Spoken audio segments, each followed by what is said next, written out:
బులెటిన్లో breaking news చూస్తున్నాం. రాజమండ్రిలోని KJR pharmacy కాలేజీలో కలకలం రేగింది. అదే కాలేజ్లో అకౌంటెంట్గా పనిచేస్తున్న శ్రీనివాస్ అనే ఉద్యోగి డబుల్ మీనింగ్ డైలాగులతో తమను వేధించడంపై విద్యార్థినులు ఆందోళనకు దిగారు.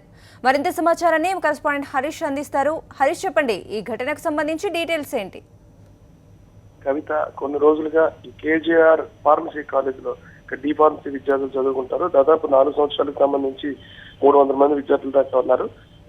డిప్లొమాకి సంబంధించి 300 మంది దాకా విద్యార్థులు ఉన్నారు. వీళ్ళంతా అక్కడ కొంతమంది అమ్మాయిలు అయితే హాస్టల్లోనే ఉండి అక్కడ చదువుకోవడం జరుగుతుంది.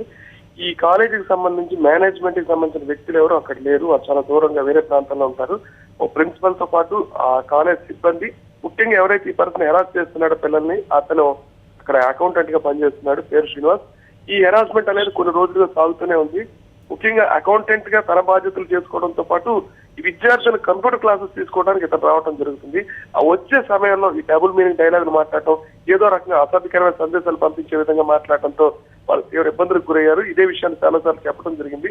అయినా సరే కాలేజ్ మేనేజ్మెంట్ కానీ, యాజమాన్యం కానీ, ప్రిన్సిపల్ కానీ పట్టించుకోవాలని నేను చెప్తున్నారు. ఇది కాస్త దీంతో పాటు వీళ్ళు ఉండే మెస్ కి, అంటే ఆ హాస్టల్ ఇన్ఛార్జ్ గా కూడా ఈ శ్రీనివాస్ అనే వ్యక్తి వ్యవహరించడం జరుగుతుంది. దాంతో వాళ్ళకి ఏ సమస్య వచ్చినా అతనితోనే చెప్పుకోవాల్సిన పరిస్థితి. ఏదైనా సమస్య చెప్తే దాని గురించి వ్యంగ్యంగా మాట్లాడటం, తప్పు డైలాగులు మాట్లాడటంతో తీవ్ర ఇబ్బందిలోనే వీళ్ళంతా కూడా ఆందోళనకు దిగారు. గడిచిన 2 రోజులుగా ఎట్టి పరిస్థితుల్లో ఇతని మీద చర్యలు తీసుకుంటే తప్ప నేను కాలేజీలోకి అడుగు పెట్టవచ్చు చెప్పడం జరిగింది. ఇంకా ఈ ఆందోళన కొనసాగుతుంది. ఇంత జరిగినా సరే యాజమాన్యం కానీ లేదంటే ప్రిన్సిపల్ కానీ అతను తీసుకొచ్చి క్షమాపణ చెప్పిస్తా ఉంటున్నారు తప్ప ఇప్పటి వరకు ఏ రకమైన పోలీస్ పరంగా కూడా యాక్షన్ తీసుకోలేదు, కంప్లైంట్ కూడా నమోదు కాలేదు. అయితే విద్యార్థులు మాత్రం పట్టుబట్టి కూర్చున్నారు. ఎట్టి పరిస్థితుల్లో అతని కాలేజీ సస్పెండ్ చేసి పంపిస్తే తప్ప తమ క్లాసు రాని ఇంకా ఈ ఆందోళన అయితే కొనసాగుతుంది. హరీష్, అంటే ఇది చాలా రోజుల నుంచి జరుగుతుంది, ప్రిన్సిపల్ దృష్టికి తీసుకెళ్లినా పట్టించుకోలేదని చెప్తున్నారు. అంటే యాజమాన్యం దృష్టికి ఈ విషయం వెళ్ళిందా? వారు స్పందించలేదా? యాజమాన్యం సంబంధించిన ప్రతినిధులు అయితే స్థానికంగా ఎవరు లేదు. మొత్తం ఈ కాలేజ్ మొత్తం కూడా ప్రిన్సిపల్ కొద్దిమంది ఉద్యోగుల మీద నిర్వహిస్తున్నట్టు మనకు తెలుస్తుంది. అంటే వాస్తవం ఏదన్న విషయం ఇంకా అక్కడ వరకు చేరుంటుందా లేదన్న విషయం కూడా తెలియదు. ఎందుకంటే యాజమాన్యం సంబంధించిన ప్రతినిధులంతా విదేశాల్లో ఉన్నారు.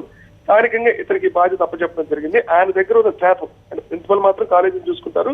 మొత్తం కాలేజీ నిర్వహణ బాధ్యతని, అకౌంట్స్ చూసుకోవాల్సిన బాధ్యత శ్రీనివాస్ అనే వ్యక్తి నిర్వహిస్తున్నారు. ఆ శ్రీనివాస్ ఈ రకమైన పరిస్థితి, ఈ రకమైన కారణం దాంతో ఈ ఆందోళన మొదలైంది. Right, thank you for the updates Harish.